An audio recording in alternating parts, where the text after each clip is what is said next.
Welcome, recruits, to the Galactic Federation Prisoner Teleport Center. Remember how easy it was to learn your ABCs? Thank the Phoenicians. They invented them. All right. Now can we go to Neverland? Can we, Uncle Walter? Huh? Maybe, please, huh? We're almost there. Hey, you guys go and get set up for the big finale, okay? Okay. Come on, Anno. Got it. Places, everybody, for the opening number. Opening number. Clear the stage. Okay. Hey, Fuzzy, hit it. WDW Radio, your information station. Hello, everybody, and welcome to the WDW Radio Show, your Walt Disney World information station. I am your host, Lou Mongello, and this is show number 124 for the week of June 21st, 2009. Thank you for tuning in once again, and a very happy Father's Day to all the dads and dads-to-be, especially my dad, my hero. We'll start off this week's show with some news and a trip to the Walt Disney World rumor mill, where some old rumors have surfaced again, but look as though they may be closer to reality than rumor. Planning for a Walt Disney World vacation is one of the most important and fun elements for an enjoyable trip. And when traveling to Disney with a large group or family, it can afford everyone opportunities to make incredible memories together. So this week, I'm joined on a roundtable by three brothers and sisters who have planned vacations with a large group as we discuss the logistics and experiences and offer advice to others thinking about similar vacations. And whether your family is big or small, close or distant, I think you'll find this segment both interesting and valuable. I'll have another Where in the World audio contest this week, where I'll ask you to once again identify sound clips from Walt Disney World for a chance to win a prize package. Listen for more of your voicemails at the end of the show, so sit back, relax, and enjoy this week's episode of the WDW Radio Show.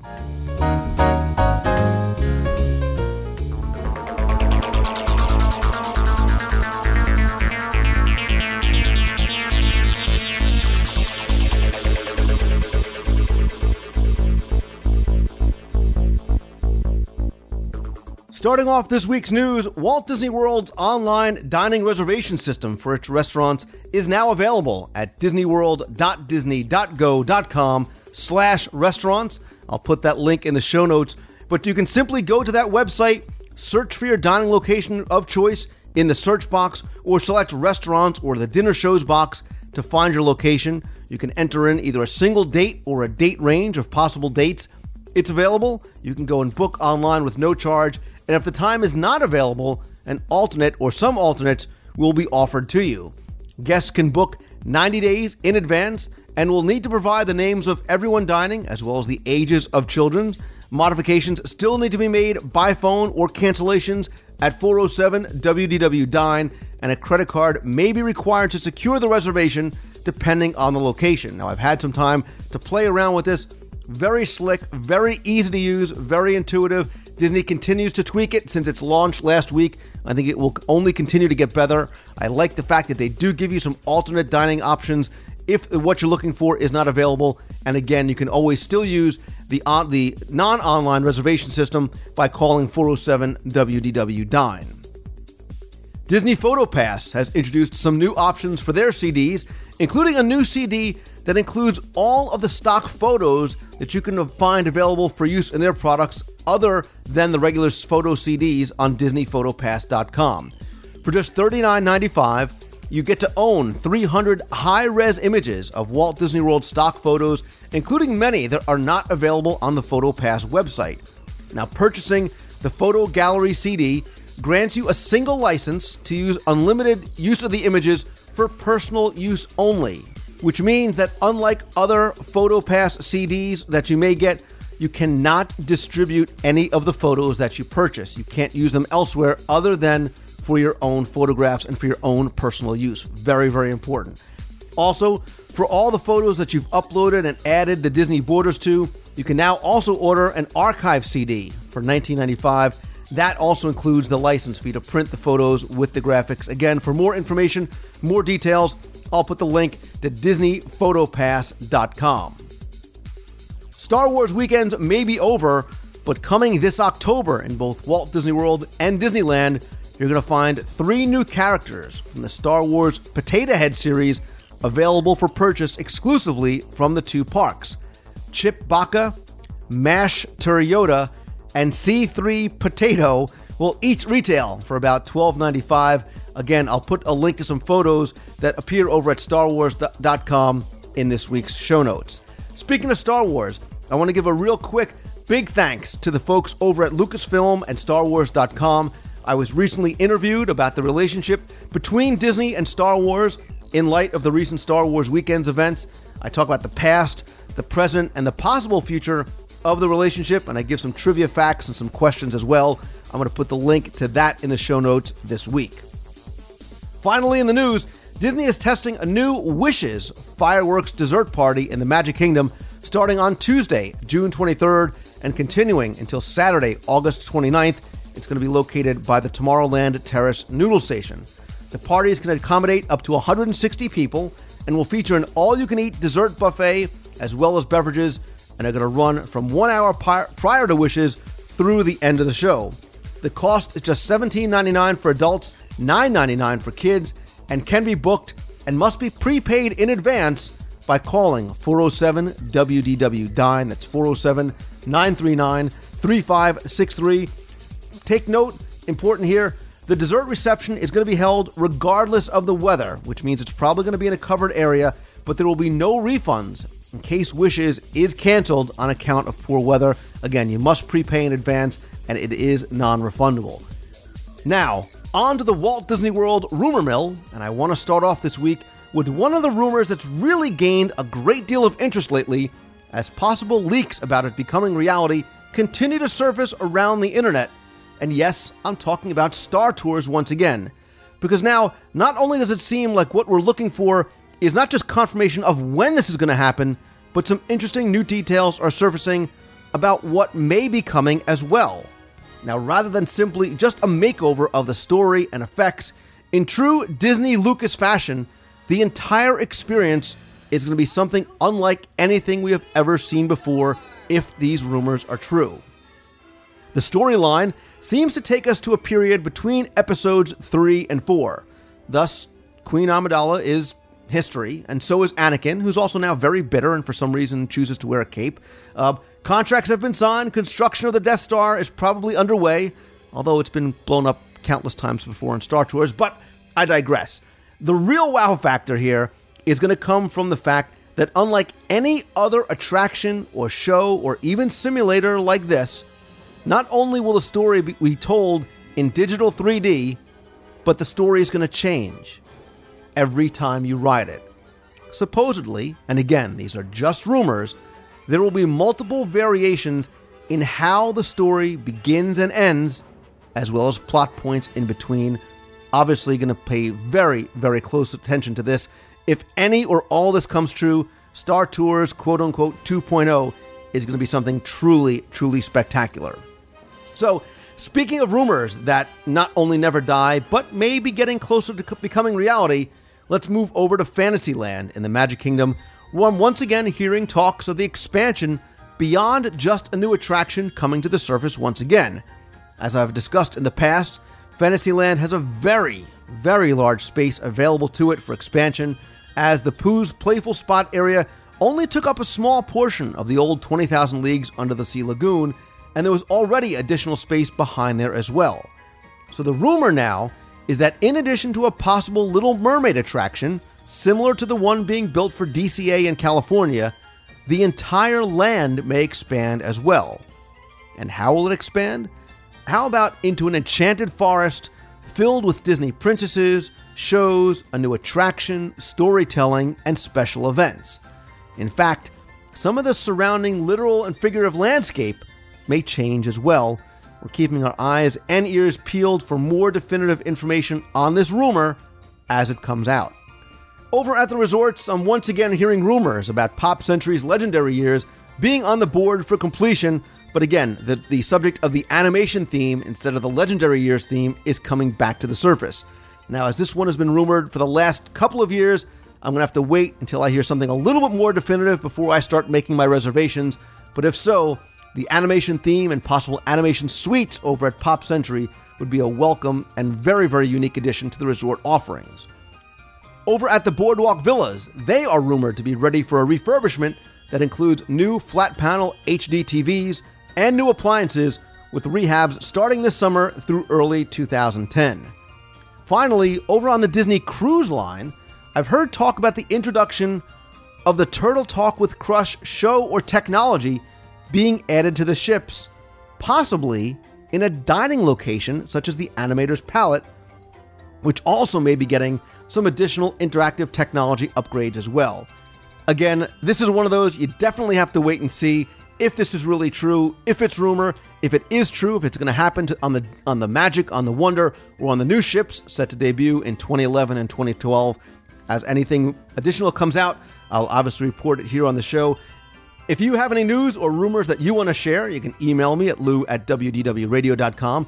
Or if you want to talk about anything I've discussed on the show, you can head on over to the forums at wdwradio.com or on the discussion board on Facebook on the fan group. Again, you'll find links to all these right in the show notes at wdwradio.com.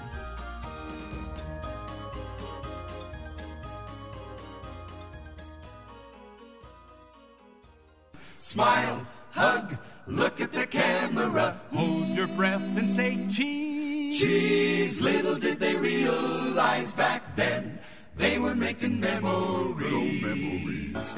Making memories, making memories, taking pictures is making memories. So much of my love and passion for Walt Disney World comes not from the attractions, resorts, shows, souvenirs, or insert easy joke here, food.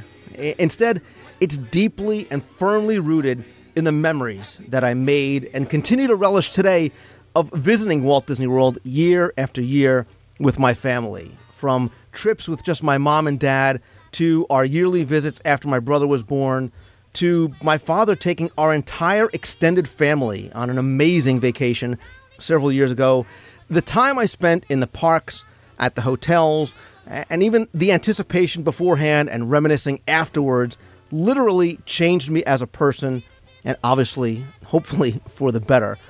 Now, today, I take my family, on the non-research trips, of course, on similar trips, and I've begun to create a whole new set of memories now as a parent instead of as a child.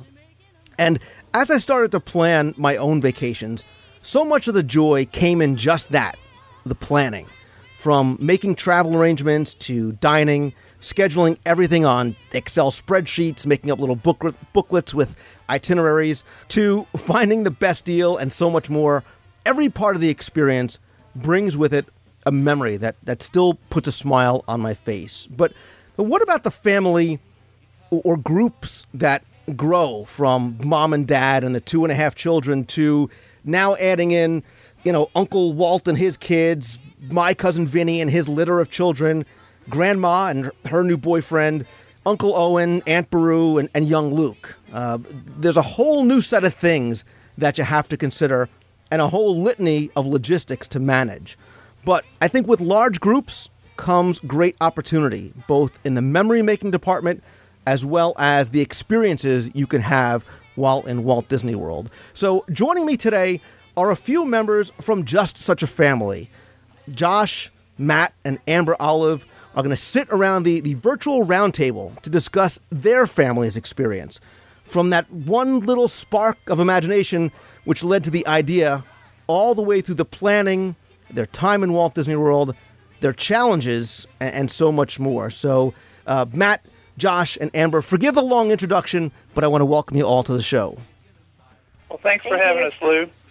Thank you. I appreciate you actually coming to me, Josh, with this idea, because I think, we're talking about getting this large group together for a trip. And let's start off by saying this is because of an experience that you have. How many people, when we talk about a large group, were we looking of taking? 15. And this is, when we say 15, this is not, two families of 7 and 8. We're talking a number of smaller families, correct? Yes, it was mom and dad, 5 children, their siblings, and then nephews, nieces. Wow. All right, so I'm going to assume, and forgive me if I'm wrong, that you probably being one of the bigger Disney geeks like me, maybe this idea came to you first, or whoever it was. How did the idea get started, and was everybody sort of into the idea of 15 of you going down to Disney World? Well, that is a loaded question. You are a lawyer. My sister Amber and I began kicking this idea around, and we brought it up to the family, and it got mixed reviews, I suppose I should say. And everybody said, yeah, we should do that. Let's look at doing that. Okay, one day we'll get around to it. And then the waffling began. Well, we'll do it someday, and it was always this far-off idea until Amber said, I've had enough, we're all going, and here's the day. And that actually leads me right to, the planning. How far out were you starting to plan? A little over 2 years. Okay. We really cemented it in August of 2006, and the trip was scheduled for October 2008. Okay. And I think as we see and as we start to talk about some of the logistics and the planning, that might be a good time frame to start doing this. And I think maybe the farther out, the better, because there is so much to consider, especially when you have a group of that size, correct? Yes. There's a lot of coordination that has to be done, a lot of just work that has to be done to get everybody on the same page. So, yeah, 2 years was about enough.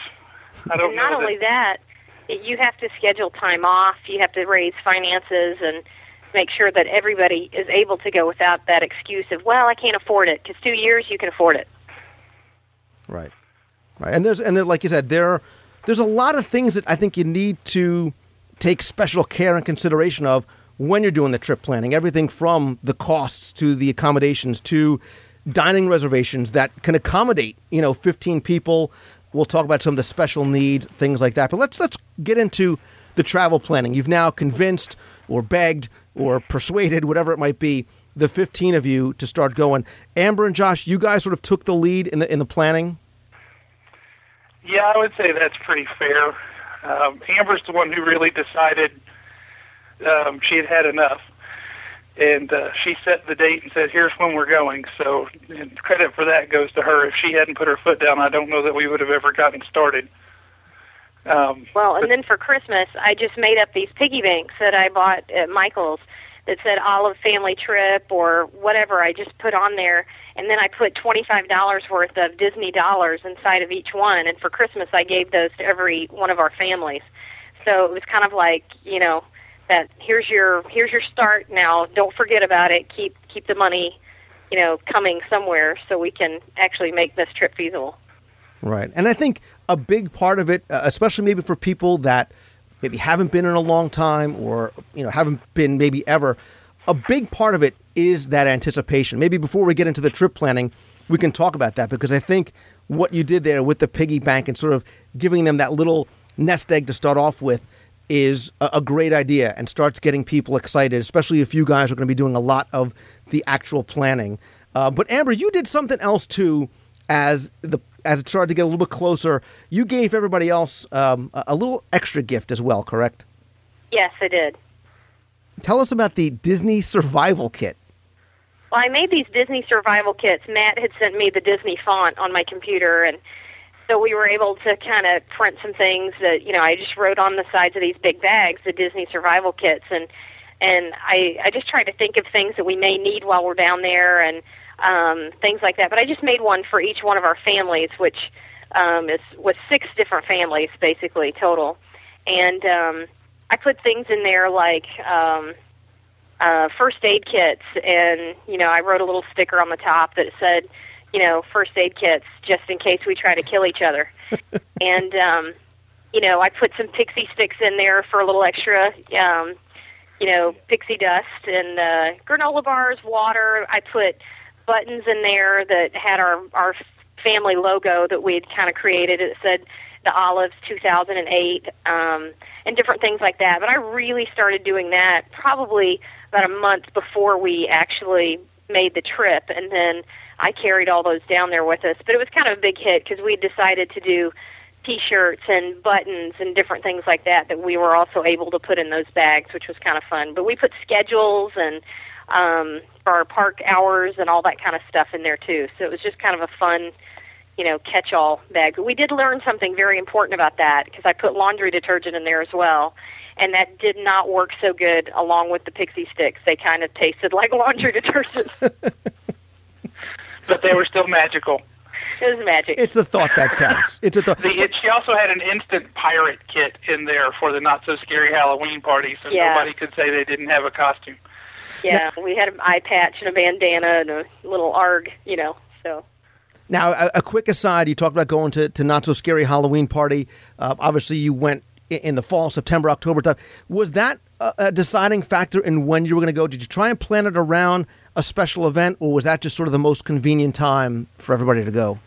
My wife is a school teacher, and so her schedule is pretty severely limited, and they get a fall break in October. And since there's the not-so-scary Halloween party going on and the Food and Wine Festival, which is not to be missed, as a fellow food devotee, I would say that we wanted our family to experience that. Just to preface this whole story, the last time the entire family went to Disney World was 1988, the year that Matt graduated from high school. My dad said, this is probably going to be the last time we get to take a family vacation like this, and for 20 years he was right. So it had been a long time. There had been a lot of changes that took place at Walt Disney World that most of the family had not experienced. So getting to go to Disney World and have things like the Food and Wine Festival and the Not-So-Scary Halloween Party, those were just bonuses. So the timing couldn't have been better. Yeah, and I was going to ask you, sort of what the breakdown was as to how many times the group had gone or the last time. So, 20 years, obviously a long time. There's a lot to see. And just going back to the survival kit and the things that you did, Amber, I think that adds so much to it, especially for a group, because it sort of brings the group together. It gives you a reason to talk, gives other people reason to get excited. But, Matt, let me ask you, what was your maybe initial thought, and what did you think as you start getting these, eye patches and piggy banks with Disney dollars? Were you on board right off the bat, or did you start, did that sort of help you get into it as you got closer? Be honest here, Matt. Well, it took a little convincing for me, but when she gave us the bank with the money in it, or with the Disney dollars, that was a really good help, and it sat on the dresser for a few months, and Josh every week would send us some Disney trivia. I don't know where he gets that stuff. I don't know. It could be some hack wrote these Disney trivia books. He would send Disney trivia to us about once a week, and so I always enjoyed reading that, and it was bringing back the old memories from when I'd gone there as a kid. And so, probably about a year out, I started getting more excited about it and started socking the money away in the bank that Amber had given us. And I don't know, maybe it was January or February of 2008. I think Josh was starting to get a little tired, and so I was getting more excited as he was kind of winding down, and I started doing the pep talk sort of thing. I would send photos and, little things that I could find out to everybody to sort of energize people and get them excited about going. Interesting how you go from being somewhat non-committal to, to being the guy that's now sending out the pictures and photos. But that's it. I mean, that just goes to show how the anticipation and of coming really sort of kind of brings it all together. Right. And you guys also did something else too that a lot of people do. I think is a great idea, but you sort of took it to another level. You had the group matching shirts made up. Tell us about the shirts you did and when you gave them to people and how you did that. Okay. Well, I'm fortunate in that I own a comic book store, and I know a lot of very artistic people who are extremely talented. So I called a friend of mine, and I begged and pleaded and said, hey, I've got an idea for what I think would be a great T-shirt. Could I get you to draw this design for me? So she put it together, and basically I've got Splash Mountain, Big Thunder Mountain, Space Mountain, and in the background kind of looming is Expedition Everest. And I just have, it says Olives Outfitters underneath, and then beneath that is kind of the scroll work that says Expeditions since 1979, which was the year of our first trip.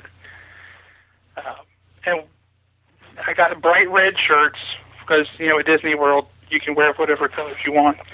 And we went ahead, and to make everybody comfortable with it, not everybody likes to wear a T-shirt, so for the ladies, we had the ladies' cut shirts made. And that helped soothe things over there. But when we would enter the parks and we would wear these shirts, the response was fantastic. The cast members thought we either worked there or that we were Canadian. I have no idea why, but they would stop us. They would invite us to go backstage and do things, and I would have to say, really? I'd love to go backstage and see what you've got going on, but I don't think I'm supposed to be there. Nor am I Canadian. So. Yes, nor am I Canadian. Yes, exactly. And that's one of the things, that's part of the reason why I like the idea, not because you're looking for some sort of special benefit, but cast members will take notice. And it's fun. I mean, it's fun. I mean, I know families that have gone and there's a different color shirt for each day. Some people like doing it because if they go with young children and get separated, you can go up to a cast member and say, hey, Josh is wearing this color shirt and I can't find him. And it's an easy way to help spot maybe another family member as well. And we had them for the young kids because we had a 1-year-old, we had a 3-year-old, and a 5-year-old. So we had little sizes all the way up to big Josh sizes. So that would be a 6 we had extra the large. whole range. Yeah, and it's now so easy to do that. You can have them printed on demand online. You can even do it when you get to Disney. You can go down to the designer tee. You can do custom shirts in downtown Disney. Again, not all that expensive. You can put characters and your own sayings and things like that on it. But let's get into the actual planning because there is a lot to consider. And one thing that people should realize too is that when you start talking about groups of this size, groups really of 8 or more, Disney does offer something special for you, and it's called a grand gathering. And if at least 80% of your group is staying on site on a Disney accommodation, including the Swan and Dolphin, if you actually book it through Disney, you can take advantage of what they call a grand gathering, which gives you some exclusive options that people can participate in. You can order the Magical Gathering T-shirts if you want. You can schedule special tours and spa treatments, Amber, childcare even, and there's a lot of different things you can do. There's online planning resources. There are different travel planning services that there are special Grand Gathering travel planners can do for you. So if you call Disney directly and want to book through them, they can take care of your priority seatings. They can take care of tours. They can set up photographic services and floral services and also give you access to some special events. And I just want to point out quickly what they are because I'm not sure if you guys took advantage of any of these. You can do an international dinner and Illuminations dessert reception. And you can actually have that at Epcot's Odyssey restaurant, which, as you know, is closed, but you can have a special event there. It's hosted by Auntie Roz. A lot of great character interaction with that. There's a special safari celebration dinner that really starts when the safari closes, and you sort of get your own special tour. There's a good morning gathering at Tony's Town Square. There's magical fireworks voyages. Lots of different things that you can do. Now, obviously, I think we can all agree, and we'll talk about your experience. You can call Disney directly, but tell us about what you guys did. Did you guys use a travel agent? And if so, is that something you would recommend? Yeah, we used a travel agent, and I would absolutely 100% recommend anybody use a travel agent. There are several reasons for that, but to start off with, when you're booking a trip 2 years out, Disney hasn't released their rates yet. They haven't done a lot of those things, and the travel agent can roll her eyes but book it for you anyway, which is a little bit more difficult if you just try to book online by yourself. For another, we went through AAA. I'm a AAA member, and we went through AAA, and we get a room discount through AAA if they have the rooms available, which booking that far out, they do. So we saved right off the bat. We had decided that we wanted to stay at a moderate resort since this was sort of a one-time shot to get the whole family back together again. we're trying to be very cost conscious and that sort of thing. But we decided to stay at a moderate resort, and we chose Port Orleans Riverside. We saved $200 per room for 6 rooms right off the bat. Wow.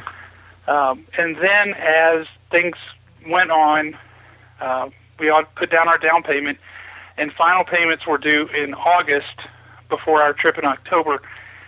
And shortly after we had put down our final payment, Disney had released a special neighbor offer for all the neighboring states to Florida, which basically granted them Florida resident rates to the parks. Which then, since we had a travel agent who was looking out for us, she changed our booking. She got us booked through that special offer, and we saved another $500 per room. So we saved $4,200 by going through a travel agent. Right, and that's great to show. I mean, that's a huge amount of money, really driving home the point that, I mean, yes, there's nothing wrong with going through Disney, but if you do go through a travel agent that will be looking out and then can apply those specials as they come out, that's the huge benefit right there. I mean, notwithstanding the other things that they can do for you, the other arrangement that they could help make. And tell us maybe about some of the other things beyond the resorts that the travel agent was able to do and some of the benefits you got from using an agent. I told her where we wanted to book our ADRs, and we talked about which restaurants could handle 15 people, with one of them being a 1-year-old. And we have one of our sister Lori has got some dietary needs, so most everywhere on Disney can handle that. But she had things that, you know, there's things she likes and doesn't like, and so we wanted to be cognizant of that as well. And so she helped us make our ADRs for that well in advance and get notification that we had a birthday one day at our ADR.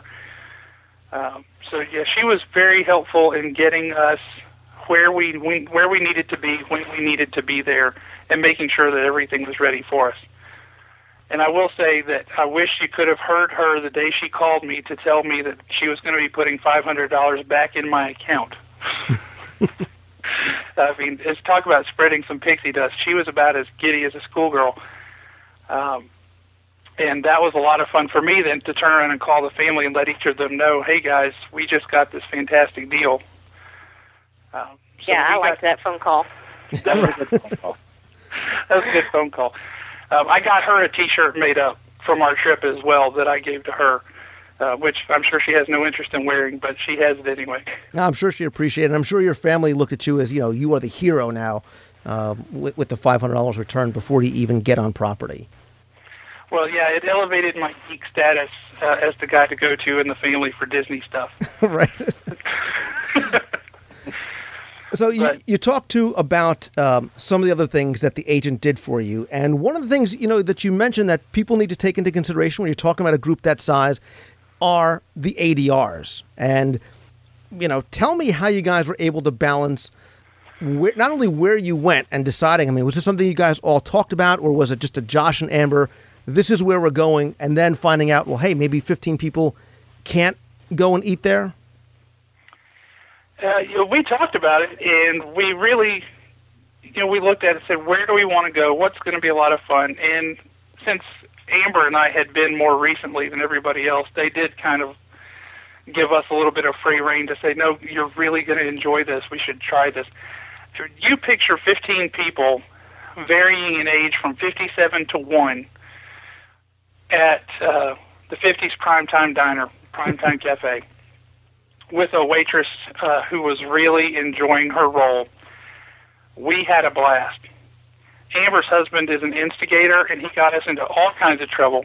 And that was one of the most fun meals I've ever had anywhere, let alone at Disney World. It was fantastic. It was fun. Yes, it was. Yeah, we got a great picture of Mom and Dad, each with their own straw in the same milkshake. It's very, very 50s on a date sort of thing. So, Matt, you would just pretty much put all your faith and confidence into Josh and Amber to plan this out for you, or is that something that you wanted to have more of a hand in? Or did you want to just kind of be surprised once you got there? Well, I knew they were the experts. As he said, they had been there more recently, and so he described a few different options to us, and I told him whatever he wanted to do would be fine with me. So I think that's what everybody else did, is we just said, you guys are the experts, you know more than we do, so you decide and we'll go. They know I'm the expert on food, Lou. Josh is actually a fairly picky eater, so we knew if he liked the food, we all would like it. You didn't have to say that, Matt. Let me go back to the resort real quick. When you guys made your reservations, did you ask specifically, hey, can we try and get all of these rooms in a certain area? Could we have them near each other? Could we have them connected? And how willing were they, if that was the case, to do it? Or were you like, hey, put us on the opposite ends of the wing because we need a little space? We had a couple of specifications. We had a few rooms that we wanted adjoining, and we definitely wanted to be kind of close together. And we were trying to get on the ground level, but right before we left, there was a couple of issues with that once we got down there. So Josh can tell you about that. Yeah, the only thing we had any issue with was getting a floor on the ground level. We had specifically requested Alligator Bayou and had even given them building requests, which, I mean, we know that they're requests. They don't have to, put us where we asked just because we asked, because everybody would be in the same building in the rooms closest to the bus stop. But they were very gracious. They put us in Building 16 at Alligator Bayou, and it was fantastic, with the single exception that every room they had given us was upstairs. Normally would not be a problem, except that we had a special need crop up about a month before the trip. Our dad, out playing golf, managed to sever his right carotid artery. How that is a mystery for the ages. Your dad's he's a pretty hardcore golfer, I would assume. Is it full contact golf? I'm not sure. If you're hitting the ball and the ground, you hit the ground just hard enough and your head is at just the right angle, and that artery just kind of twists in there, and it was an internal thing. It just severed, and every once in a while, if you turn your head the right way, things would go amok. And it was a pretty severe problem, and it took them a little while to figure out what exactly was going on there. But with that, and he has a mechanical mitral valve from a surgery several years ago, we knew that walking around Disney World is huge, and it's hot, and it's muggy, and he was going to be fatigued. So I had rented him, without his knowledge, an ECV. And the problem with being at Alligator Bayou is that they don't have elevators in those buildings. So we had to have at least one downstairs room. It took a little bit of fighting to do, but we stuck to our guns, and we said, we'll take it in a different building. We're perfectly happy anywhere you put us. We just need a downstairs room. And they managed to find us one in the same building, so that was excellent. And we had that ECV in our room for 2 days before my dad was told about it. He's a proud man. Nobody wanted to tell him. Nobody wanted to tell him. He's a proud man, and he can get by on his own just fine. He doesn't need any sort of concession like that until I let him walk around Disney World for 2 days, and at that point he was ready to take it. So, Josh, you actually are leading me to something else I wanted to talk about, because I think there are, and you were on the round table when we talked about special needs at Walt Disney World and how accommodating they really are. And clearly with a group of 15, there are inherent special needs there. You also had some additional special needs of your own, not the least of which to mention, your dad, you're the golf as a weapon. You've also got children who are 4, 3, and 1 year old. We've talked about some of your special challenges as well, dietary restrictions, latex allergies, all these kind of things now coupled on top of the 15 people. Again, how was Disney as far as working with that, with the large group and ADRs and dining and all those kind of things? Just like they have been every time I've ever encountered them in anything, they've been nothing but accommodating. They were able to squeeze us all in. At one table at Liberty Tree Tavern, it's kind of an L-shaped there. It's a little odd, but they did it. as far as dietary restrictions go, they had no problems there whatsoever. Very accommodating. Transportation was just fine for the ECV that we got from my dad.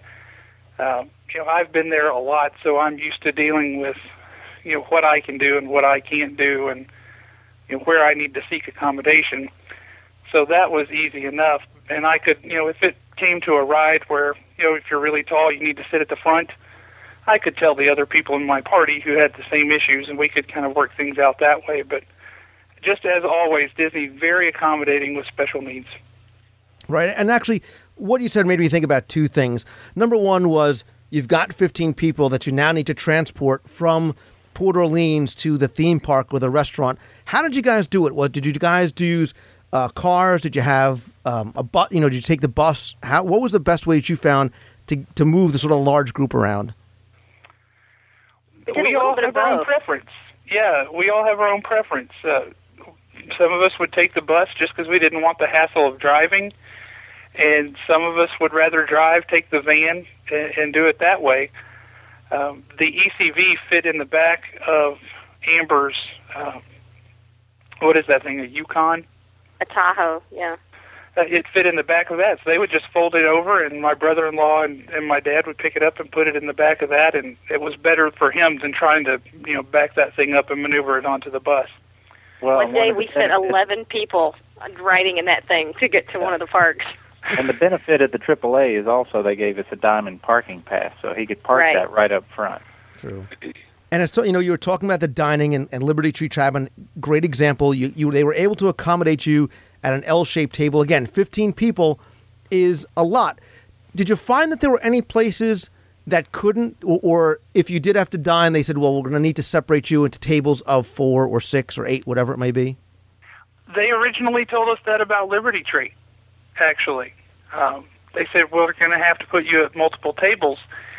And that wasn't my first choice, but Liberty Tree for me is the best dining option in the Magic Kingdom. And I wanted everybody to experience that. So we said, okay, that's fine. If you want to put us at different tables, that's great. So the ADR, that's what they told us would happen. But when we got there, they actually found a way to put us all together at one table. And I think that really shows the importance, too, of trying to make, especially for a group of this size, trying to make your ADRs as far out as possible. That will give, that'll definitely give you probably the best opportunity to get tables together, and maybe the day of calling and seeing, if they told you in the past that they couldn't, calling and seeing or getting there early and seeing if they can seat you together. And we kind of found, sorry, Josh, we kind of found that we had to schedule our dining, where we could, and then we actually kind of made our park schedule where we were going to be each day sort of around our dining. See, I like the way you guys think. No matter what the reason, you schedule it around food. That's the way. That's the way to tour the parks. That's exactly what we did. And we did. So that's kind of where our schedule came from. And then, after that, once we had the dining sort of set down, we started saying, okay, well, we're going to be eating here, we're going to be in this park that day, but then there's a not so scary here that night, so we're not going to that one, and it kind of just dictated where we were going to be and things like that. Right, and I'm sure there's a couple of restaurants, like Sci-Fi Dine-In comes to mind right off the bat, that you probably cannot get a car that's going to fit 15 people, but if you want to go there, have that experience, understand you might be separated, which is possibly not a bad thing when you're traveling with 15 people for 8 days, and it's very warm. But and to that end, how did you guys do it as a group? Did you find yourself doing everything together, all 15 of you? Would you separate? Absolutely not. Recongregate for meals and then sort of go your own way? Yeah.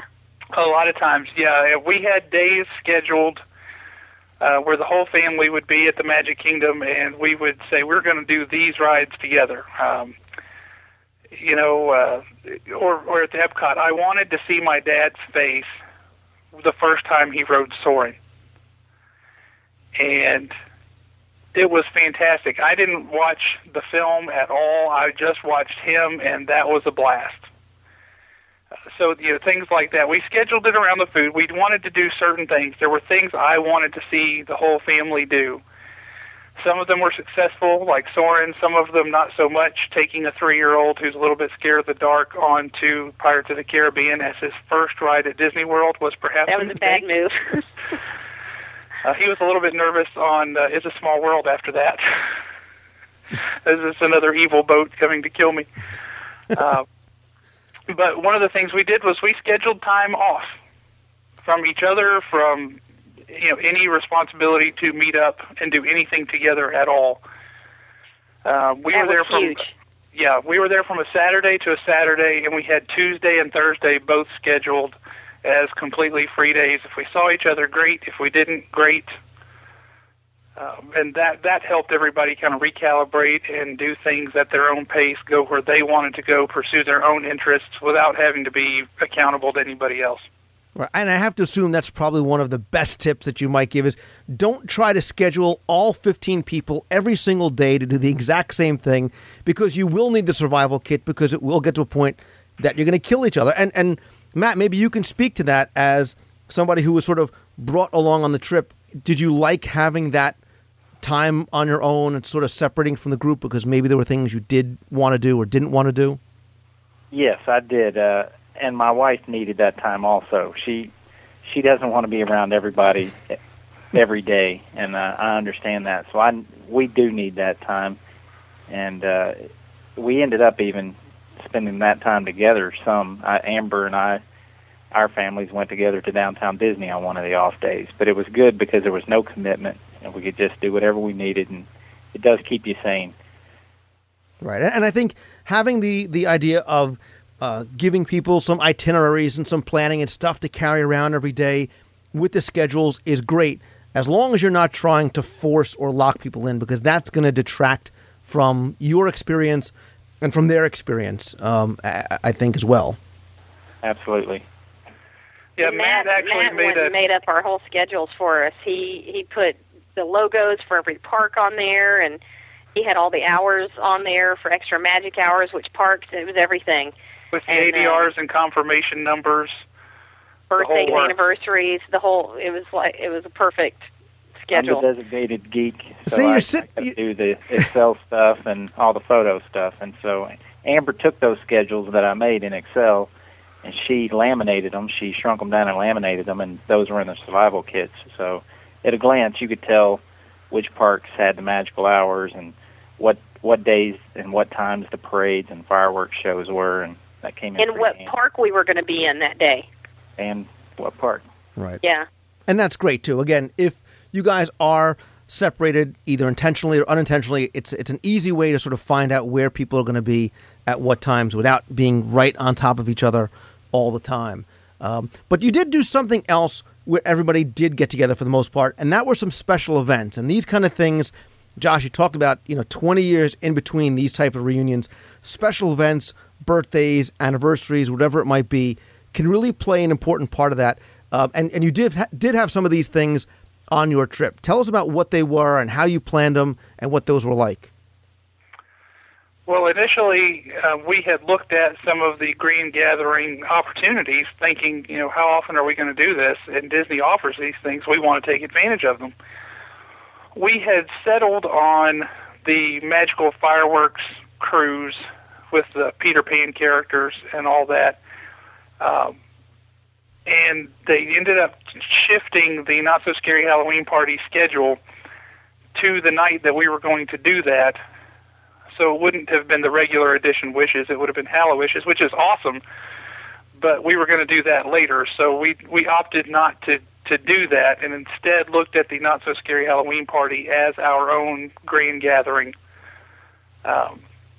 which was a lot of fun, watching my dad go around on his ECV with his pirate patch, and that was a hoot. But we had a couple of birthdays. Matt and Tamara had their 18th wedding anniversary, and Matt actually did some very cool planning there for his son's 3rd birthday and his 18th wedding anniversary. If you want to talk about that, Matt. Sure. We ended up celebrating my son's birthday on the first day we were there, October 4th, and I got a Mickey Mouse head cake from the bakery, and it was at our hotel. I had it delivered to the Riverside Bakery, and I picked it up there, took it back to the room, and we did the happy birthday thing for my son and for my niece who was turning 1. And that was great. I highly recommend it if you have a special event and you want a cake. You call the cake hotline, and you can set up a cake for a birthday, for an anniversary, retirement, whatever you want, they can do it. And you can have them delivered in the restaurants. You can have them delivered at your hotel. And it was well worth the money, and I would absolutely recommend it. It was a small cake, but boy, was it good. You would have liked it, Lou. It was a good one. Tasty. Why does everybody look at me as soon as it comes to food? I wasn't even there. But, yeah, Matt went to some special trouble for his anniversary, and I would not have pegged him. I've known him, my whole life, so since he was 5 years old. I would not have pegged him as a romantic, but tell him what you did for your anniversary, Matt. Well, I started searching around for what I thought would be the perfect anniversary dinner, because our second day there was our anniversary. And so I kind of settled on Epcot, and through my research decided that I would like to do Coral Reef because it's got good ambience, and who doesn't like to watch these fish swimming around? So I selected the Coral Reef restaurant, got my reservation. I made it about 5.5 months out, and I scheduled a diver through the manager of the restaurant, and the diver came over to the window, stuck a sign up that said, "Thanks for 18 magical years, happy anniversary." That was a big hit. And the other thing I did was I emailed some photos to the manager of the restaurant, and she printed out a special menu for us with our photos inside. So when we sat down to dinner, they handed us our menus. My wife opened the menu, and there's photos of us over the years. And that was a big hit with us and the table next to us. The woman jerked the menu out of my wife's hand hardly before she saw it. It's a very popular thing. But I've learned that they no longer offer this service. It stopped in January, is my understanding, which is a shame because it was well worth it. Right, but one thing that with the birthday parties and the cake and what you did at Coral Reef is that for these types of gatherings, there are a lot of different opportunities above and beyond the ones that are enumerated on the website, like the Illuminations party or the safari dinner or the magical fireworks voyage, which is too bad he couldn't have done. I would love to actually do that, not just because you get to see Wishes and the electrical water pageant right on the lagoon, but you also have Captain Hook and Mr. Smee there. There's Patch, who's another pirate. They do trivia, as you're sort of floating along the Seven Seas Lagoon.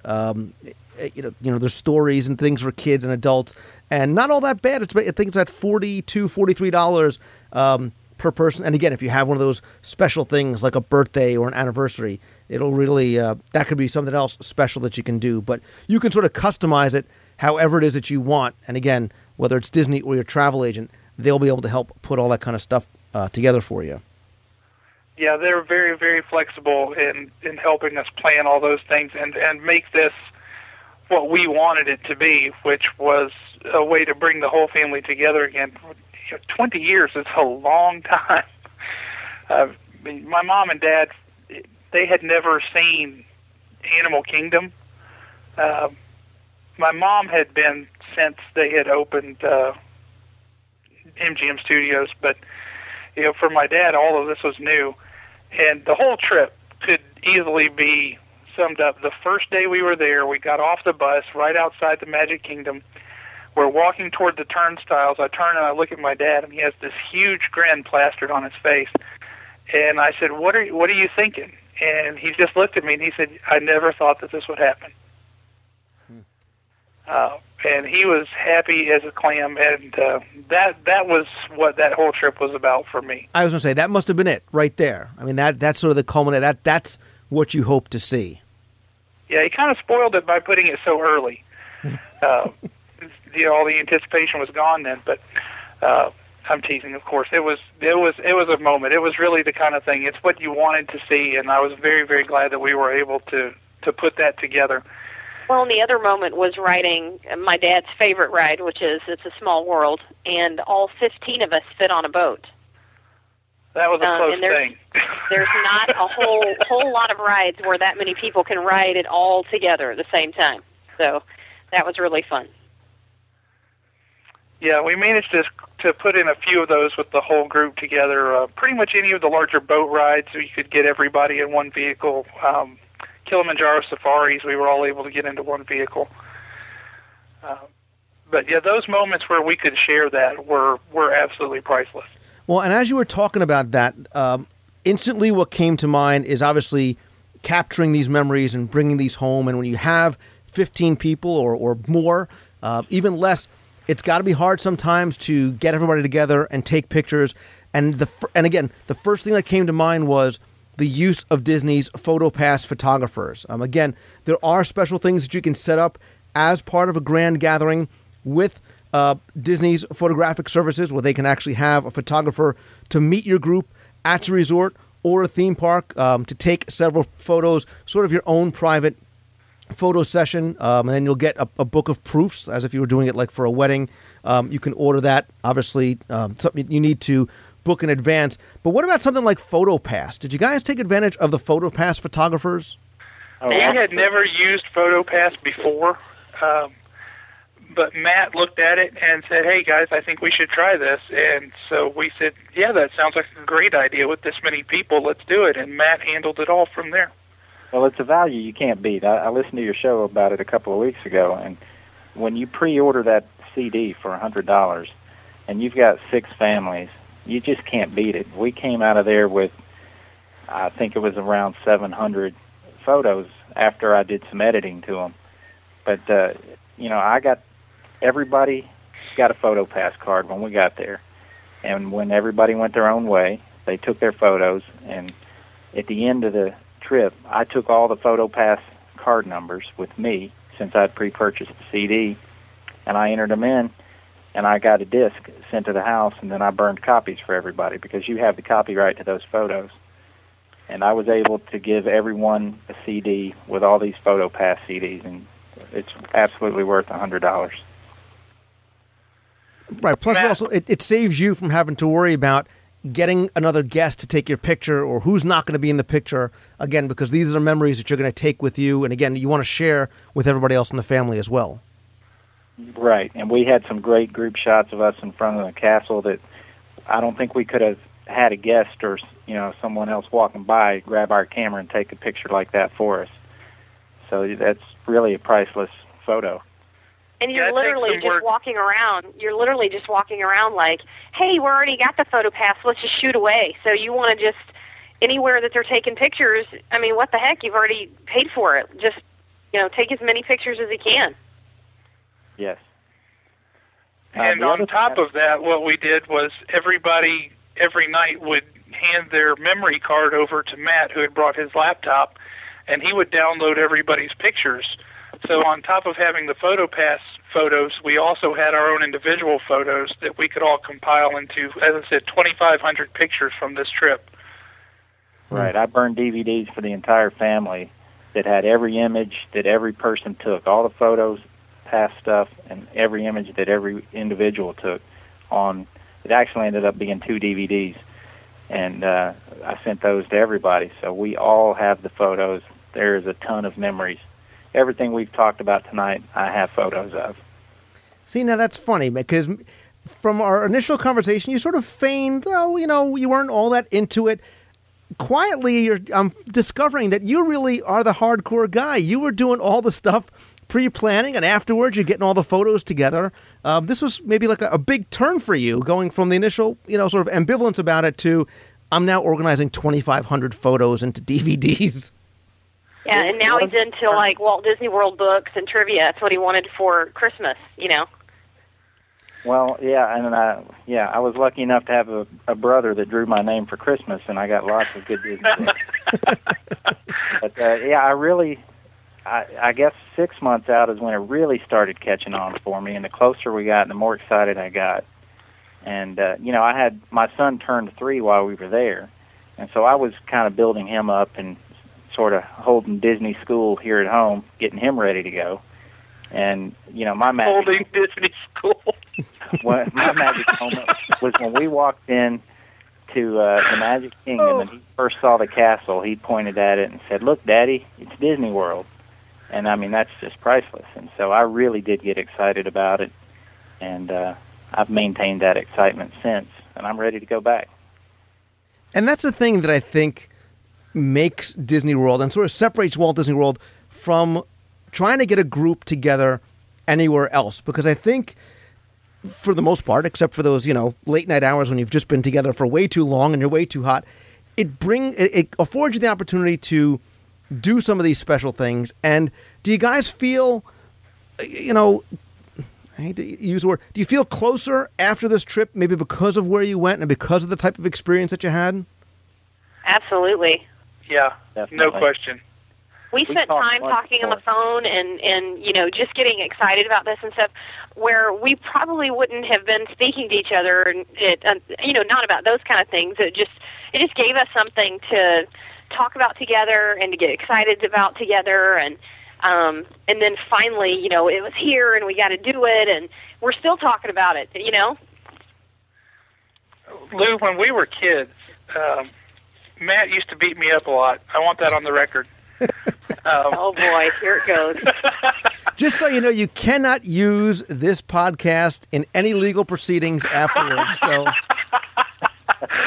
but we were never those close brothers that you see on the Waltons. We were always at each other's throats, and we fought like cats and dogs all the time. But the one thing, when my mom and dad would say, "All right, kids, we're going to Disney World," that was the magic elixir. We would sit up at night until goodness knows how long, maybe 10 o'clock, it was very late. But we would sit up in our bunk beds, whispering back and forth, making plans. Okay, first we're going to go ride Space Mountain. And we were there the year that Big Thunder Mountain opened. So, wow, now we're going to go do that. And we would sit there and make these itineraries that would make you blush. All the things that we were going to do. And that was one of the things that drew us together, was one of the few areas where we got along. And so when we got there, he would do a couple of things. We'd go out in one of the sea racers, and he would get a big wake going, and he would cut into it, and water would pour over the side, and I would be soaked. But those kinds of things aside, Disney was the one place we could go where we were in lockstep, perfect unison, and happy to be together and going and doing our thing. And this trip rekindled a lot of that, where that's something we have in common that's positive, and I'm not trying to tag along with him and his friends and making him look bad because his little brother's just hanging around all the time. Now it's something we can go and do together and talk about and laugh about and look at the pictures and go back through. So yeah, as bringing us closer together as a family, absolutely. And that's what I was going to ask you. Did you find that you had those moments where he says, "Hey, come on, Josh, let's me and you go on Soarin'. Let's me and you go on, Expedition Everest." Two brothers just going, sort of reliving some of those memories from 20 years ago. Well, yeah, that's absolutely. We're talking about that right now. We were going, what if just the three of us go this year? Yeah, we're trying to figure out something like that. Matt is a military man, getting set to retire from the Navy, and the military deal that they have right now, which you talked about just a couple of weeks ago, is extremely tempting. We're trying to figure out a way to make it work. I'm sure where there's a will, there's a way. But I mean, that's the great thing, is that it seems like it rekindled not just a familial bond, but you've got this sort of common thread and common tie, and maybe people who for 20 years might not have thought about going to Disney World now want to go not just with their family, but with their extended family as well. Absolutely. Yeah. And Matt passing this along to his son now, too, which is a lot of fun for all of us to see. I call it brainwashing the kids. That's what I've been doing since birth to mine. So. Yeah, I've been doing the same to my kids. But is there any, looking back on the experience and the challenges and the hurdles and the memories, whatever it is, are there any one or two tips that maybe one of you or each of you would give to people who are looking to maybe get a large family together down to Walt Disney World? I would say you got to do your homework. You've got to kind of know the gist of what your family wants to do, or your party, whatever kind of group you're going with. And then kind of you just make a schedule and make sure you have plenty of time to get it all organized, because it doesn't just happen by itself. Somebody's got to do it. And if you don't have somebody kind of running the show, then you're going to get down there and be probably a little bit more disappointed, because then you're going to go, well, I wish we would have done this or that. And if somebody would have just, made the reservation or something like that, somebody's got to be in charge and do that. And then the second thing I would say is those days off are key. You have to get away from each other. Once you're down there, you gotta. And everyone has to be flexible. If you don't have that flexible frame of mind, you're going to get bent out of shape, and you just got to be willing to go with the flow sometimes. I would say one of the other key elements is to make sure and get everybody's input, get everybody's buy-in. There were things I wanted to do, restaurants I wanted to eat at, but I couldn't just tell everybody, this is what we're doing. I had to say, what do you guys think? I wanted their input. If without their input, it would be a forced march, and that wouldn't have been any fun for anybody. But having everybody's input, I think, is critical. I mean, even if you're the biggest Disney geek, you know everything. You have memorized volumes 1 and 2 of Lou Mangello's Disney World Trivia. Still have to let the other people have a voice in what you're trying to do, because they're going to be there, and they can make or break your vacation for you, too. Right, and look, with any Walt Disney World vacation, planning is critical. I think that is exponentially more important with a group of this size. Certainly, whether it be ADRs, where you're going to stay, the schedule, whatever it might be. And because part of the fun is the planning, maybe logistically it's not possible if you have people coming from all different parts of the country to actually sit down and get together. But if there's ways that you can share the information, share the planning as much or as little as people want to be involved, that'll also not only make sure everybody's happy once they get there, it'll enhance the anticipation, it'll enhance the experience, because planning is really half the fun. It really is. Yeah. Planning and education. We were raised Disney geeks, and our spouses not necessarily so. So we spent some of our time, at Christmas, when the whole family was together over Christmas, we would go through the Disney vacation planning video and say, this is the resort we're looking at staying at. And when they have that visual, they can look at it and go, okay, wait a minute, that actually looks really nice. That was a very big help. Yeah. There's some education, there's some of that, but flexibility, planning is absolutely key. Yeah, and I think that's where, too, again, you can call Disney directly. I'm going to put the phone numbers and all the links and everything in the show notes this week. You can call and talk to them. Obviously, go to the website and find out more. But a travel planner, a travel agent can help you so much, because you do know that you have to book a lot of these events 6 months out, and especially if you're going during busy seasons or holiday seasons like Christmas or Easter, how the dining plan factors into it. There's a lot of different things to take into consideration above and beyond a normal sort of family vacation, or, as I like to say, research trip. So, again, it's these assets are out there. Their services are free, whether it's from Disney or from a travel agent. So by all means, absolutely take advantage of the information and the services that are out there for you. Absolutely. It's silly not to. They're there, and like I said, they're free. Absolutely. And certainly, like I said, in addition to getting other adult members of the family involved or your teenagers involved, there's ways to get your kids involved too and get them excited about it and get them excited about the trip leading up. Is there anything that you guys did for some of maybe the younger people in the group? Well, Matt said earlier that he took his son to Disney school and started renting movies and things like that, or doing whatever. And I would get Disney movies from our library if I didn't own them. We could get some from the library for free, and we started watching things, and of course, especially things that we're going to for sure see or ride while we were down there. But one of the other things I did for our kids were we made a paper chain out of construction paper, and it was something he got to help me do. And we put it all together, and each one of the chains represented a day closer to Disney World. And so he got to rip one of the chains off of the thing every day, and he kept saying, there's only 6 left, or, things like that. So he started getting excited about that. But one of the other things that my dad did for all 3 of his grandkids, and this he started about a year before we left, he started piggy banks at his house that he would give each one of the kids a quarter every day. And he would set the quarters out, and every time they came over, they got to put the quarters in their own bank. And so by the time we went, it doesn't sound like a lot of money, but by the time we went, each one of the 3 grandkids had about $100 to spend at Disney World that was their money that they could buy whatever they wanted with. So that was kind of a fun way, too, to kind of run into Papa's house and grab your quarter and put it in your bank and know that that's your Disney money that nobody else gets to do anything with. So that was kind of exciting, too, for them. Right. Lou's just thinking about all the press quarters he can get with that.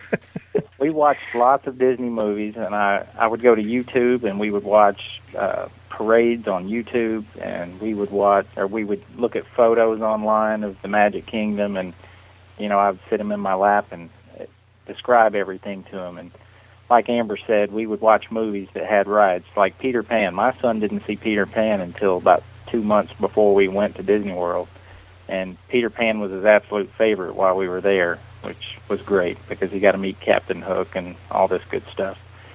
So you just go over the movies and the photos, and I think that really preps them to go and makes them enjoy it that much more. And then one of his Photo Pass photos, they actually put Captain Hook, the cartoon character, in the photo, and it looks like Elias is fighting him in a sword fight, which is really cool. I mean, and that's great because it really evidences the fact that, your family's Walt Disney World experience does not stop and start when you walk in and walk out of the Magic Kingdom. It starts far before, and it continues long, long after. And by getting people, especially a large family and people maybe you haven't seen in a long time, together beforehand, getting excited, doing some of the planning, doing some of the research, and then being able to share all these memories afterwards really makes these kind of grand gatherings for large groups so wonderful, and makes Walt Disney World the ideal destination. So I want to thank all 3 of you for taking the time to come on, talk to me about your experiences, offer some tips for other people who might be thinking about it. Again, I'm going to put links in the show notes to Disney's website. I'll also put phone numbers so you can find out more about grand gatherings and magical gatherings in the park. So Josh Olive, Matt Olive, and Amber Olive, thank you both. Thank you all again very, very much. You're very welcome. Thank you for having me. Thank you so much for having us, Lou. It's been a lot of fun to talk about it. It's another way we can relive the trip.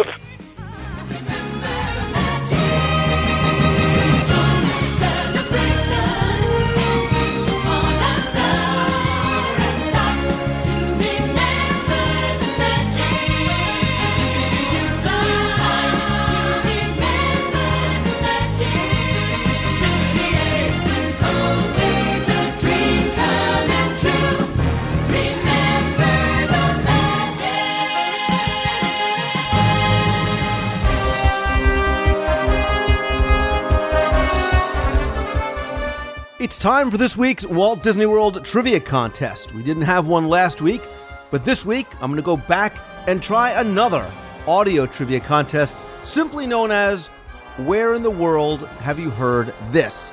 So once again this week, instead of testing how well you know your Walt Disney World trivia and history, we're going to test how well you listen when you're at the parks. So what I'm going to do is play 5 audio clips from Walt Disney World, and I'm going to ask you to identify where they came from in order.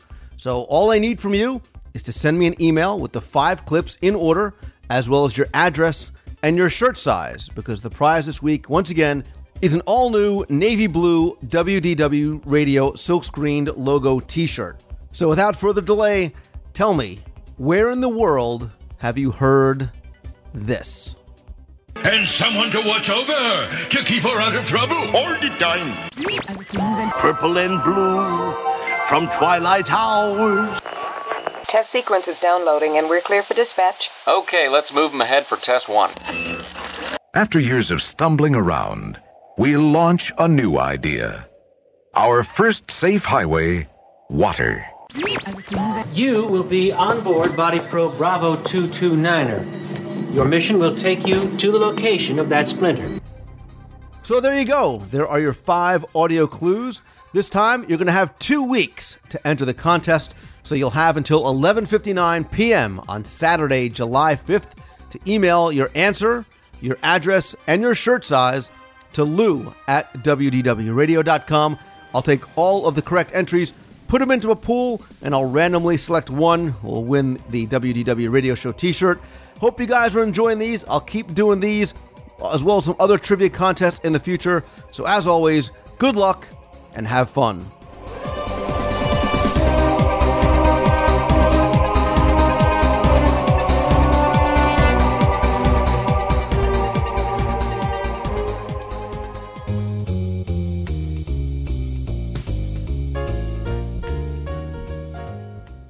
That's all the time we have this week. I hope you enjoyed the show.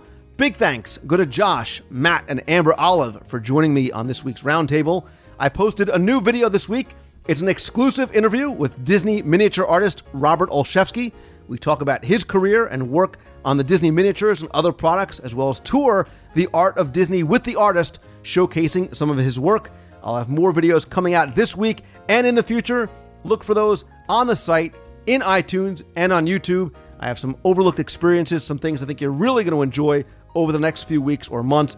If you subscribe to the show, they already should be downloading. Again, you can also find them right at WDWradio.com.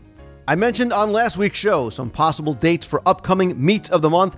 These are the tentative dates. Once again, I'm still trying to firm up exactly when and exactly where they are going to take place. When they are confirmed, I will post them on the forums and on Facebook, both on my page and on the WDW Radio fan page. So, July is tentatively scheduled for Saturday, July 11th. August is tentatively scheduled for Saturday, August 29th. September will most likely be Saturday, September 26th. That is the weekend of the Adventurers Club party, as well as the Expedition Everest Challenge, so a lot going on that weekend, also food and wine. October, it's most likely going to be Saturday the 24th or Sunday the 25th. That is the Tower of Terror race weekend. Again, links to all those will be in the forums and on Facebook. Don't forget, if you are up in the Pacific Northwest, come by the Pacific Northwest Mouse Meet on Saturday, August 15th. I will be there. Margaret Kerry, the original Tinkerbell, will be there. There'll be a Disneyana show and sale, pin trading, speakers, displays, all kinds of stuff going on. For more information or to purchase tickets in advance, head on over to pnwmousemeet.com. Don't forget, if you have any questions that you want answered on the air, you can send them to lou@wdwradio.com. Or if you want to be on the air yourself, just call the voicemail toll-free 888-703-2171. If you want to stay connected, one of the best ways to do it is to follow me over on Twitter. Sign up for a free account, get my instant updates, play games, I send photos from the park, lots more. Twitter.com/Lou Mongello. Come by on Facebook, friend me up there, and join the new WDW Radio fan page. All those links right on the homepage at WDWradio.com.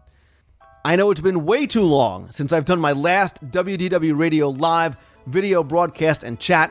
I'm trying to schedule one as soon as possible. Again, best way to get updates on those, Twitter and Facebook. I'll definitely be doing one soon, I promise.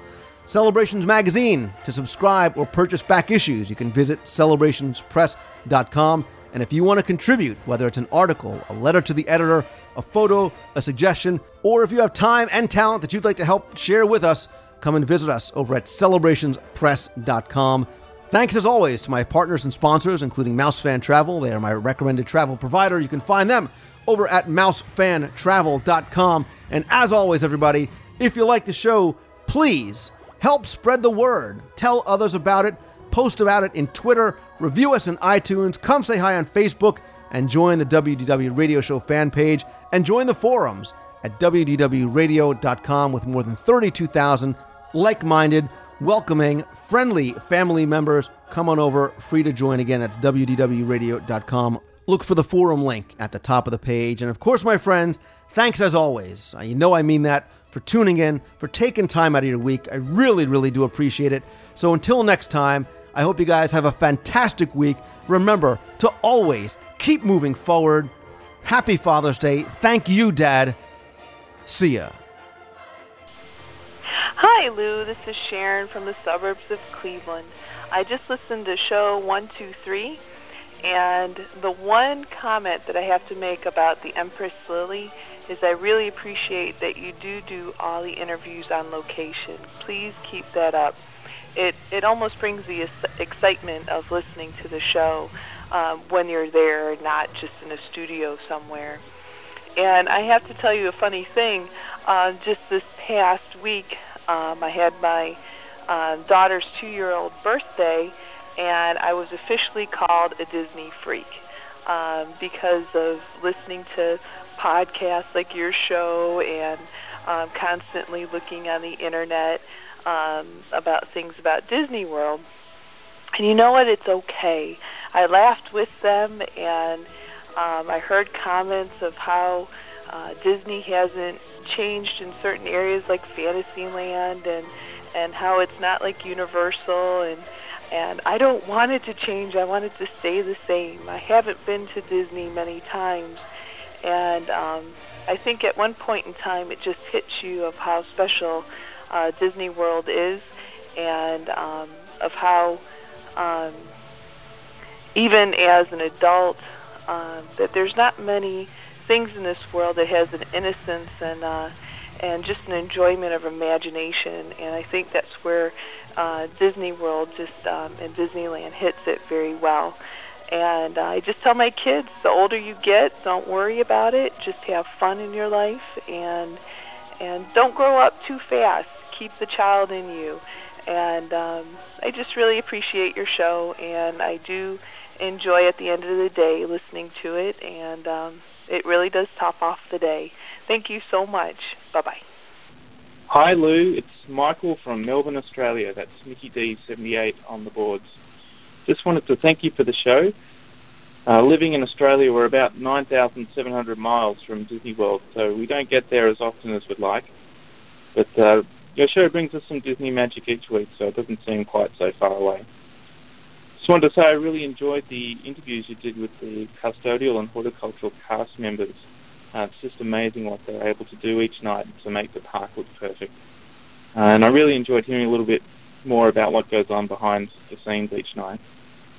I also wanted to say we love getting each issue of Celebrations magazine. The articles are just great, and the photos, we just love the photos too. So anyway, from your biggest fans down under, thanks for all you do, and keep up the good work.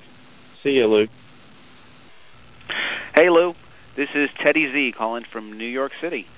I'm a long-time listener, going back to the Mouse Tunes days, and I look forward to your show every week. I actually got my kids, John and Jenna, hooked on your show, too. Hey, John. Hey, Jenna.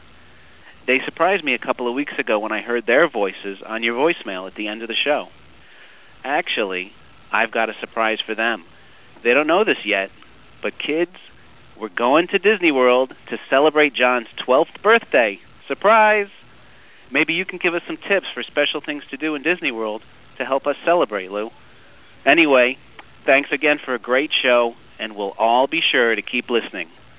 Take care. Lou, hi, it's Jason from Kentucky. Wanted to say, of course, as always, love the show. It's a great show. Did really enjoy your segment with the writer for the Ridley and Pearson, I believe is the last name, the writer of the Kingdom Keepers series. I had not heard of that. My wife and I listened to it on a Sunday afternoon drive, and at the end of that drive, I headed to a Barnes & Noble and picked up their only copy of it that was left. So I've started reading that, really enjoy it. My thought being, and I've asked you about this before, I like your delving into different mediums of Disney, not straying too far from the parks, but still looking into different mediums. And I really think fans who are interested in the Kingdom Keepers series would be interested in the Kingdom Hearts, like video games and things like that, where it's taking characters but putting them in somewhat different settings, etc. Really think that would be something of interest to talk about in the future. And in fact, I know there are 2 Kingdom Hearts games that are coming out later this year, one for DS, which a lot of young people have those. I think you've mentioned previously that in the parks, Disney might be looking at doing something with the DSs, and Also, one is coming out on PSP. So, thank you very much, Lou. Greatly enjoy the show, and look forward to seeing if you can have someone talk about that just a little bit. Some different mediums, of course. Thank you again. Bye. Heidi ho, Lou. This is Laura from San Diego, today at Disneyland. And I have just watched our new fireworks show, Magical is what it's called. And I was nervous going into it because I so enjoyed Remember Dreams Come True. It's made me cry, honestly. But so I was kind of nervous going into it, and now that it's over, I still miss Remember Dreams Come True. Or I should say, now I really miss Remember Dreams Come True. It's not bad, but it doesn't quite have the power that Remember Dreams Come True did. So you'll like the beginning, though. It starts off with Peter Pan. So it's been a good night here, though. Talk to you soon, Lou. Bye. Hi, Lou. This is Ann. I'm from Milton, Georgia, but right now I'm sitting at the beautiful Fort Wilderness Campground at my site, and I wanted to leave a message to let you know that we went to Sanaa on Thursday and had dinner there at Kidani Village, the new Disney Vacation Club. And although the restaurant bills itself as an African-themed restaurant, it does have a heavy Indian influence. It was really, really good. It was quite delicious, and the atmosphere was wonderful. But the portions were a little small. Overall, we loved it, though. The other thing to know about is that if someone's celebrating a birthday in the restaurant, all the servers have drums, and they beat their drums and walk around the restaurant, which that was a little distracting. Those are the two negatives, the portions being a little small and the drums. Other than that, I would give it 5 stars. It's fabulous. Thanks, and we're going to be very sad to leave here on Tuesday at the end of our 10-day trip, but I'll be looking forward to hearing your podcast again when I get home. Bye. Oh, hey, Lou. This is Chris calling from North Carolina. And I have a comment about the Wayback Machine segment from show number 122 about the swan boats. I agree. I think that would be a wonderful experience to see Return to the Magic Kingdom. But I see some of the challenges about it having a relatively limited appeal and or a small capacity and some of the maintenance costs that would be associated with it. And I'm wondering if I think I might have a solution to that. I'm wondering if you could do something which is similar to the guided tours, which are run on various parts of the property. If you could model it around a guided tour metaphor where you signed up for it, there was some sort of charge to participate in the experience, but it was done more of from that perspective of talking about the history and pointing out interesting vantage points or architectural elements or things like that. I think that would appeal to the kind of folks who sign up to take those tours today. I don't know if you'd have to charge as much as you charge for one of the longer multi-hour tour experiences, but it might be a way to make it work. Maybe not something as involved as a tour, but almost something like booking an advanced dining reservation. I mean, you pay an amount to go to a restaurant and have some food, and sometimes you get a time slot for that, and there's fixed capacity. So I don't know. I think maybe there'd be a way to make it work. Good segment, great show, love the work, and always keep moving forward. Oh, hello, Lou. This is Chris from North Carolina calling again. I just left a message about, or a comment about the Swan Boats Wayback Machine segment. And as is always the case, after I hung up, I thought of something else. Instead of having it be a separately booked event like a tour, what if it were added as a feature of one of the tours which is already there? I don't know. That might make it part of a longer experience. I think it still appeals to the same set of folks. It gives Disney a lot of ways to try to play with the maintenance cost and capacity trade-offs, and it would add that visual element back to the park, which I agree. I think that would be a good addition. Anyway, thanks for the show. Keep moving forward. Superasuda, Lou. This is Brian from Beaver Creek, Ohio, calling in from the happiest place on earth, Disneyland, California. Thinking back to your episode 58, where you had a panel of guests talk about your visit to Disneyland, I can now tell you that I, too, unfortunately or fortunately, walked on poo. I also had a chance to get a hold of Mr. Toad's Wild Ride and end up in that hot place where not so nice people go after they die. Just when I'm enjoying myself greatly here, that your episode 58 was a great help kind of preparing what to look forward to look up and look around here at Disneyland. It's amazing how much they pack into the park. Look forward to future episodes. Thanks for all you do. See ya.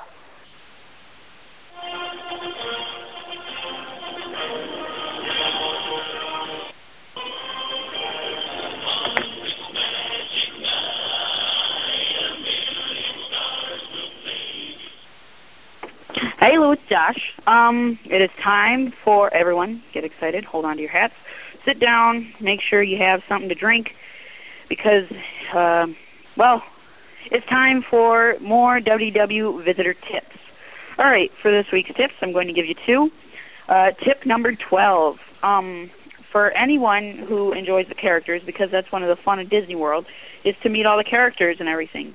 Mostly, you can listen to the May 10th show. I forget what show that was, but I'm on that show, and Chuck Lionberger from DisneyDaddy.com.blogspot is on there, and they talk about characters and everything. But just for a quick run-through, mostly there are characters in Town Square when you walk into the Magic Kingdom in the morning. There's walk-around characters in all of the World Showcase pavilions. But if you want to meet all the classic Disney characters, it's go to Epcot Character Spot. There might be about a 30-minute line or longer when it's a busy day, but you can meet the Fab Five. You can meet Mickey, Minnie, Donald, Goofy, Pluto. Every once in a while, some chipmunks, Chip and Dale, may pop up. You can go to the Magic of Disney Animation. They're at Disney's Hollywood Studios, and you can meet, right now, there's the characters from Up, which is Carl Russell and Doug the dog, and the Incredibles are there, and also Sorcerer Mickey's there. You can go to the Judge's Tent. You can go to Camp Mini Mickey and meet all the classic characters, and sometimes Coda from Brother Bear is there. And tip number 34. For anyone... Well, I was playing the Spectrum Magic theme song. For anyone that wants to go to the Spectrum Magic Parade, it's there, I think, every other night at the Magic Kingdom. It's the nightly parade with all the lights, Spectrum Magic. Get there an hour to an hour and a half. If it's a busy day, you're going to have to get there about 2 hours early. Line up, get your spot, and do not leave. Because if you leave 2 minutes, come back, it won't be there anymore. So that concludes for these tips, everyone. I hope you enjoyed them. And I leave you with this.